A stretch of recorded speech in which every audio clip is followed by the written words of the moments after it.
Welcome back to Parenting Shrink Wrapped. Sam here with Melissa, and we wanted to talk with you today about what I think is a pretty common issue in every household, and that is when we lose our minds over something tiny.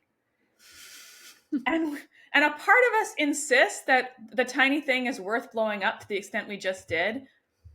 But in reality, there are usually strings attached to these massive blowups that happen because of the dishes being undone, or the laundry being on the floor, or that one bad grade, right? So we wanted to break down what it feels like in our bodies, why it happens, and then give you some tools to what I say, parent from the now. Stay in the moment. Stop rushing forward or bringing the past in. So that's our topic for today. Okay. So first of all, Melissa, you know what I'm talking about, right? This has happened in your household. We've all been there. I've had this happen for sure.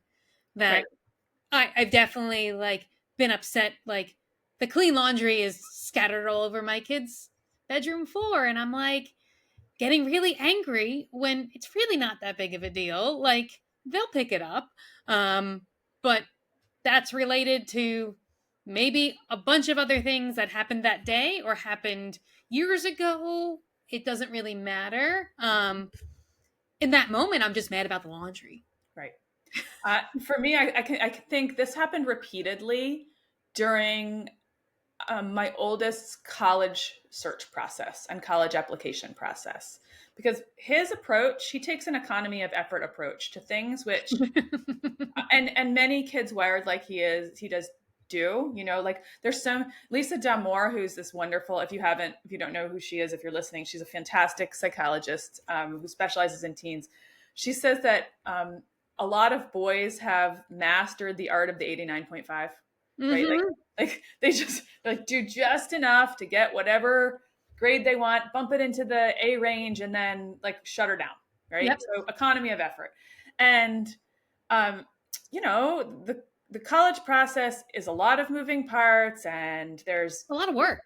Yes. And it's not like when I went to college and you went to college. Like I went to college in the early 90s, and I applied to one school early, got in, and went there. I looked at a few more, I researched a bunch online, visited 4, applied to 1, and that's where I went. And today, if I were applying, I would not get in. It's so much more competitive, just like what my credentials were in high school. Like the kids who are going to that school now are so much better qualified, or more qualified, or hyper qualified. That's for another topic. But so the landscape of college applications is just more competitive than it was. So I remember, all of this is coming into my head, right? So when my son would be like, I'll get to it, or get off my back, yeah, I'll do it. And I was like, he's at risk for phoning this in or pulling an all-nighter the day before it's due. And then he's going to ask me to pull an all-nighter with him to review whatever he submits, or he's not going to, and he's going to submit something that's not up to par. Right. These were all things I worried about with nearly every interaction. Of course, I also wanted him to go someplace that was a good fit and where he was going to thrive. But there was more to it, to these interactions. And sometimes I'd blow up, or we would have blow ups, and they weren't just about the now. They were about the strings attached to the now. The years of effort that maybe wasn't fully done to the max. And my understanding too of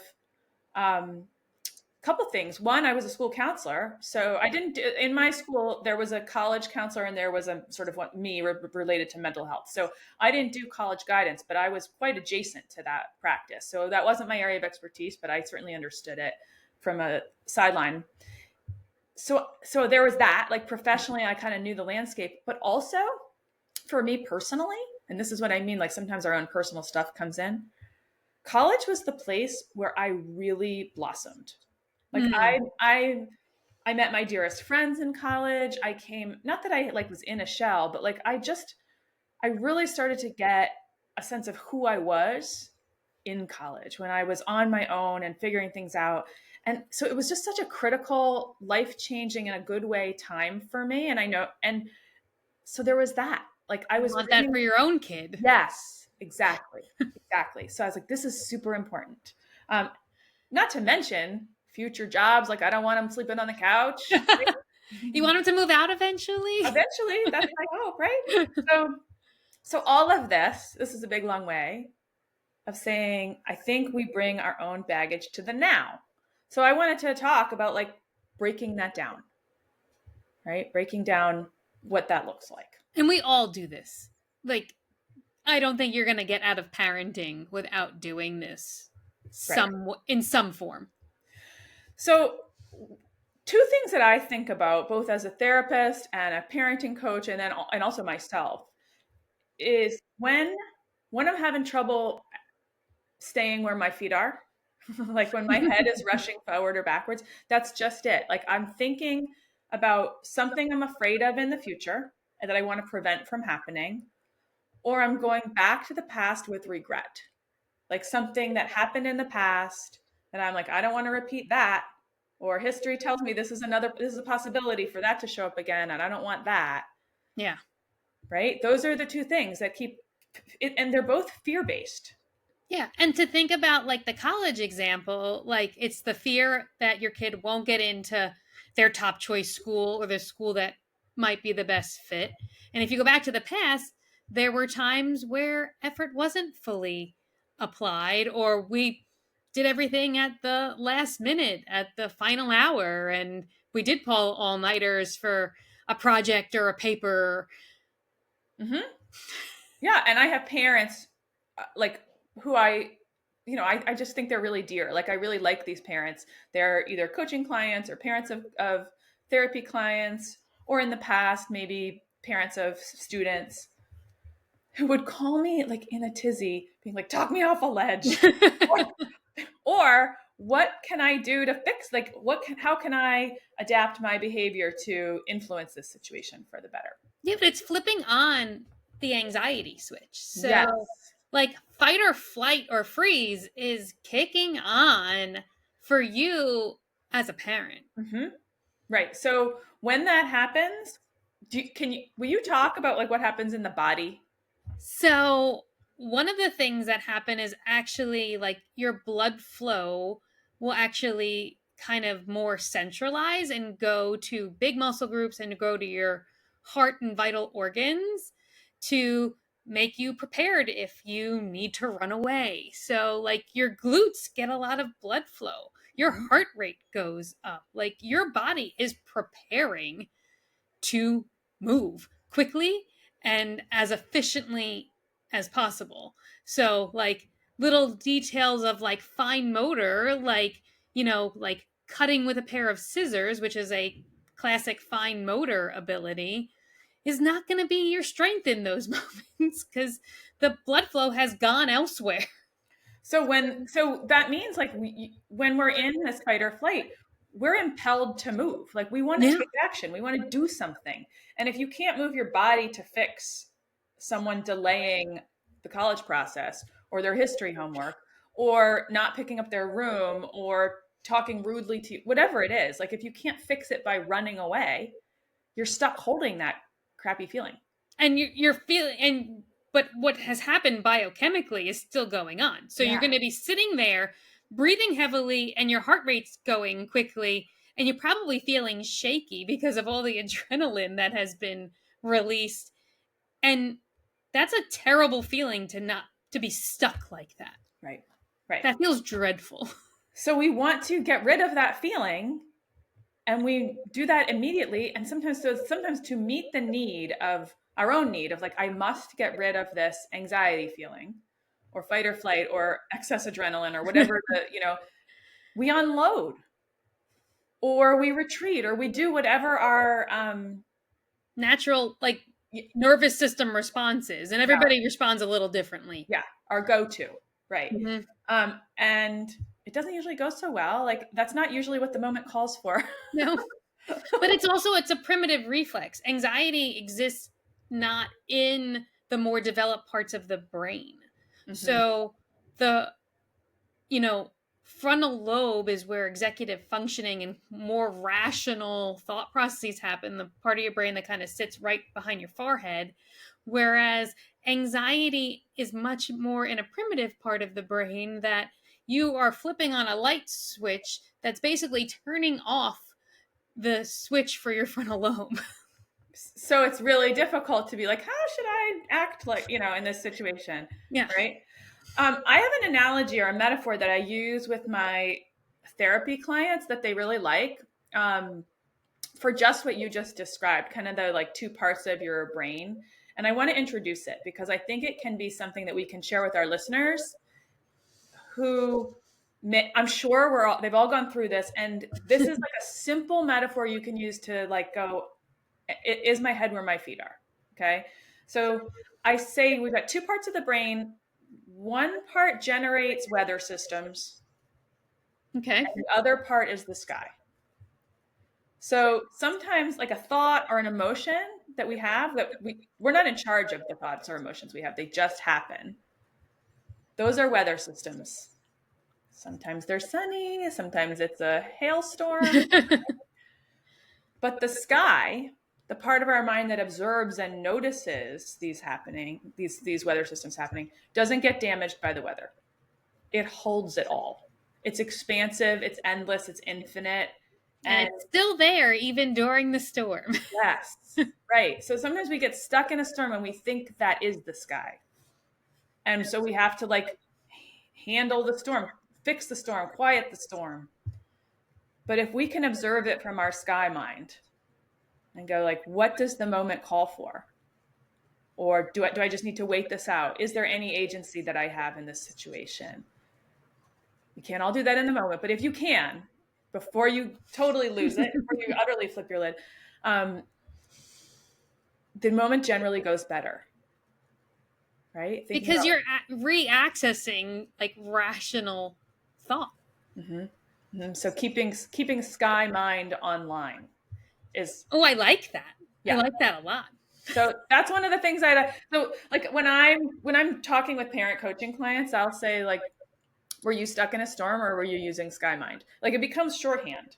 And I use that with kids too. I mean, it's, Well, and I think too sometimes that can be helpful, like to to be even like used as like code words in the moment, like mhm, sky and storm, instead of like to help break the moment right. too.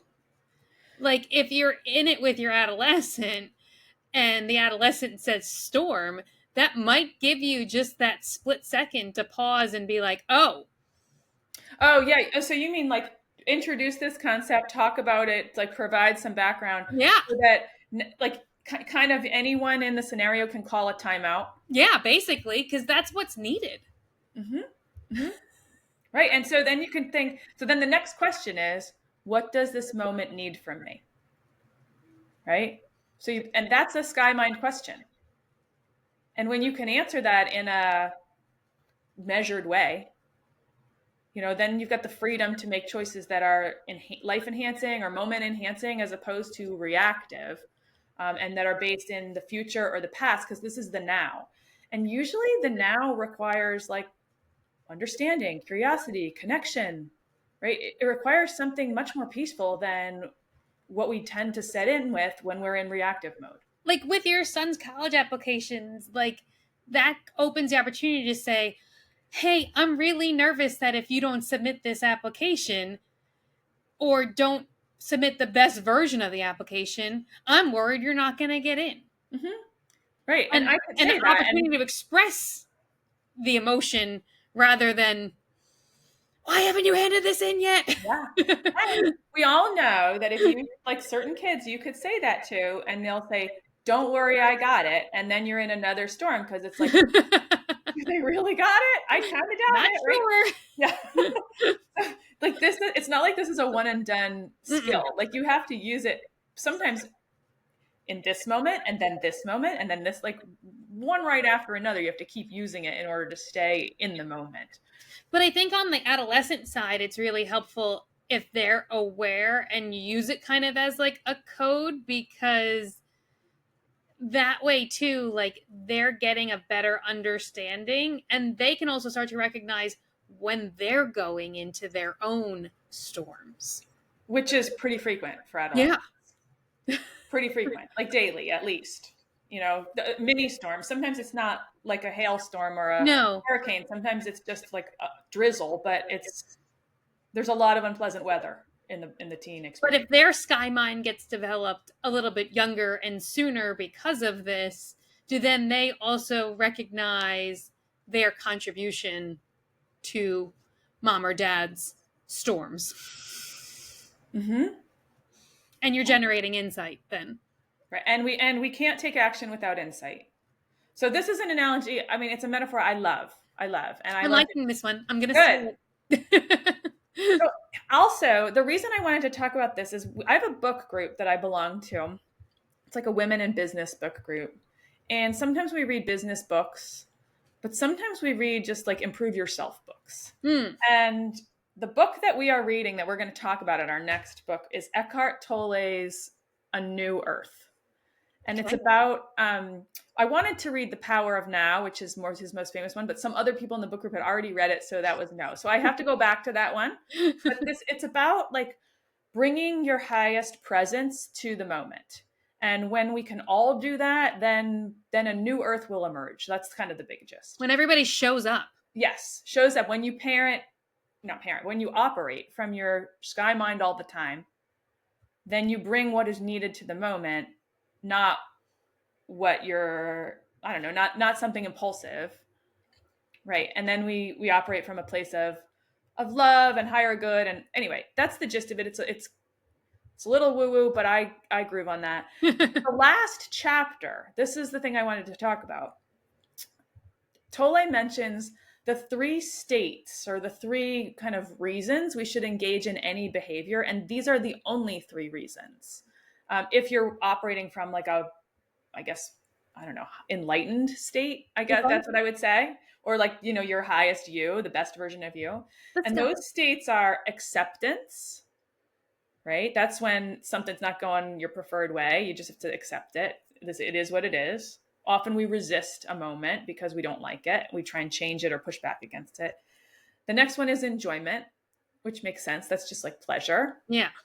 And the third is enthusiasm, which is enjoyment plus momentum. So like when you've got something that brings you pleasure, and you're kind of barreling towards a goal, or you feel like you've got a calling in front of you. So that might be like when you're in a state of flow, and it might not be totally pleasurable. It might be hard work that you feel like, oh, this is worth it. Like I can't not do it. That would be enthusiasm. Well, I think it makes sense that they have you guys reading that book if it's about business. Yeah. Well, like this was someone. It's been, I loved it. Like I first I read it and I was like, okay, this is hard to bite into, but I got to really enjoy it. And so the last chapter, I've been really chewing on those three things. Like, am I operating from a place of acceptance, enjoyment, or enthusiasm right now? And if the answer is no, can I bring one of those three to the table? And when you can, that's going to tell you what the moment needs. Yeah. Right? And this is all the time in parenting. Yes. So oftentimes, this is another little trick that I like to bring enjoyment and or acceptance to the moment, because there's a lot of acceptance generating moments when you're right. Like there's a lot of moments that call for just plain acceptance. You can't change it. You don't like it. It's the middle of the night, whatever it is. I say stop and think to yourself, why do I love this kid? Before you act, just think that, and it will give you enough pause that you could bring something tender or more peaceful or love based or something that's going to enhance the moment or the world, then rather than something reactive or anger based or hate based or destructive. Because we don't need that with our kids. We don't need that in our family. We don't need that in the It field. doesn't produce the outcome that you want anyhow. Right. Right. So that's something I've totally been chewing on. Like, am I bringing acceptance, enjoyment, or enthusiasm to this moment? And that's like the mindfulness practice I've been using lately. That helps define your sky. Right. Right. So, and those are the questions that my sky mind, I'm trying to ask from my sky mind, and then use that to make it adaptations. Because the storms are going to happen.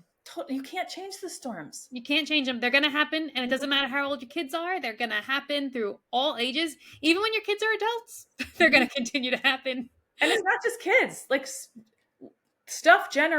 life generates storm. Literally, we had I don't know if it was a tornado or something come through Maryland yesterday, but it was like super high winds. It was a really condensed streak of it. There was tons of tree damage. And you know that we lost our house to a falling tree 2 years ago. We were out of it for 14 months and it got rebuilt. Well, a neighbor's tree that's like maybe 20 feet from where our, the tree that fell into our house, it's sort of also leaning towards our house. And I have some major nerves around this. It makes it hard. A humongous limb from the top of that tree fell off, narrowly missed our house, did crush a bush, and ended in our backyard. Oh my gosh, Sam. So to say that I had trouble, so literally we were in a storm, like an actual. I lost power at my office yesterday during a patient appointment. Yeah, we were literally in a storm, but I was having a personal mental storm because I was going back like, the drama of a humongous tree slamming through my house while I was in the house. Like and then a future fear that, oh my gosh, we're going to have to redo our entire home again. All of it. So and it was just really interesting because I was looking out the window. I was like, is the tree going to come down? If it's going to come down, I'm going to watch it. Like I was watching this tree during the storm.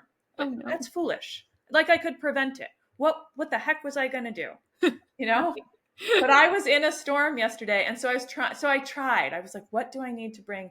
Acceptance, enjoyment, or enthusiasm? Well, there's nothing enjoyable or enthusiastic about this. No. This is merely acceptance. And I kept having to say, there's nothing I can do about this. It's pouring rain. The winds are like, it's either going to stay sturdy or not.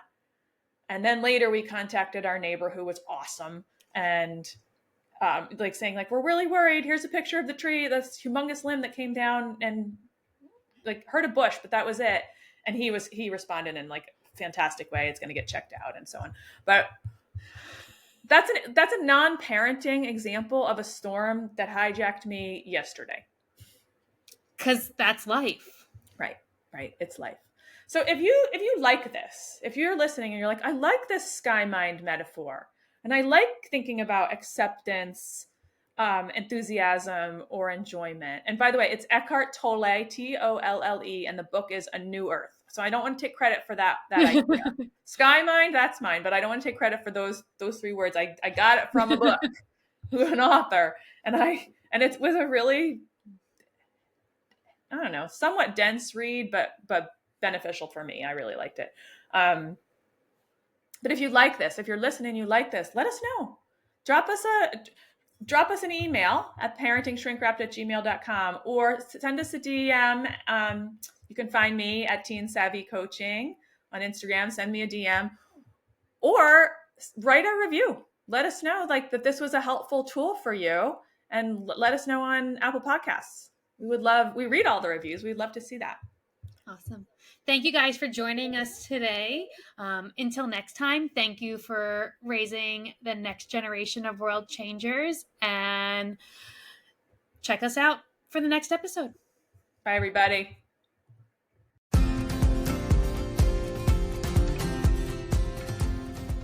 Thanks for joining us on this wild ride called parenthood here at Parenting Shrink Wrapped. We hope today's episode gave you some useful tools and maybe even a few laughs to help you navigate the twists and turns of raising teens and kids.